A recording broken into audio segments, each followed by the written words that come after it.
प्रेरक प्रसंग। कालिदास ने एक महिला से पीने के लिए पानी मांगा और कहा कि मैं मेहमान हूँ। महिला ने कहा कि मेहमान तो दो ही हैं, एक धन और दूसरा यौवन। ज्ञान के साथ घमंड नहीं होना चाहिए, वरना दूसरों के सामने लज्जित होना पड़ सकता है।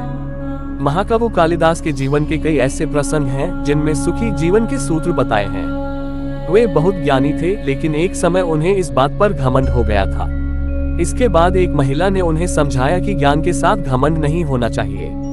यहाँ जानिए पूरा प्रसंग। प्रचलित प्रसंग के अनुसार एक दिन महाकवि कालिदास एक नगर से दूसरे नगर जा रहे थे। रास्ते में उन्हें प्यास लगी। वहीं उन्हें एक कुआं दिखाई दिया। वहाँ गांव की एक महिला पानी भर रही थी। कालिदास ने महिला से कहा कि मुझे प्यास लगी है, कृपया पानी दीजिए। महिला ने कहा कि मैं आपको नहीं जानती हूँ, कृपया अपना परिचय दें, इसके बाद मैं पानी दे दूंगी। कालिदास को अपने ज्ञान पर घमंड था। उन्होंने अपना नाम न बताते हुए कहा कि मैं मेहमान हूँ। महिला बोली कि आप मेहमान कैसे हो सकते हैं? संसार में सिर्फ दो ही मेहमान हैं, एक धन और दूसरा यौवन। गांव की महिला से बात सुनकर कालिदास हैरान रह गए।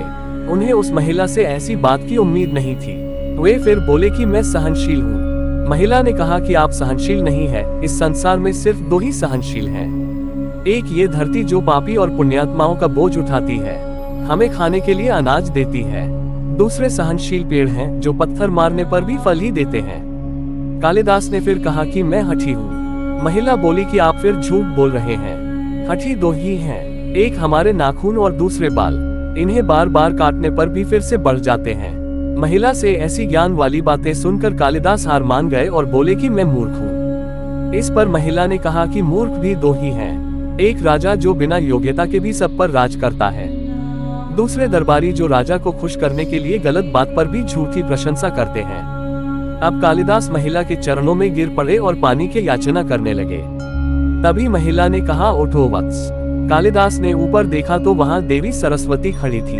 देवी ने कहा कि शिक्षा से ज्ञान मिलता है, न कि घमंड। तुझे अपने ज्ञान का घमंड हो गया था, इसीलिए तेरा घमंड तोड़ने के लिए मुझे ये सब करना पड़ा। कालिदास को अपनी गलती पर पछतावा होने लगा। उन्होंने देवी से क्षमा याचना की। देवी प्रसन्न होकर अंतर्ध्यान हो गई। इसके बाद उन्होंने कभी भी घमंड नहीं किया।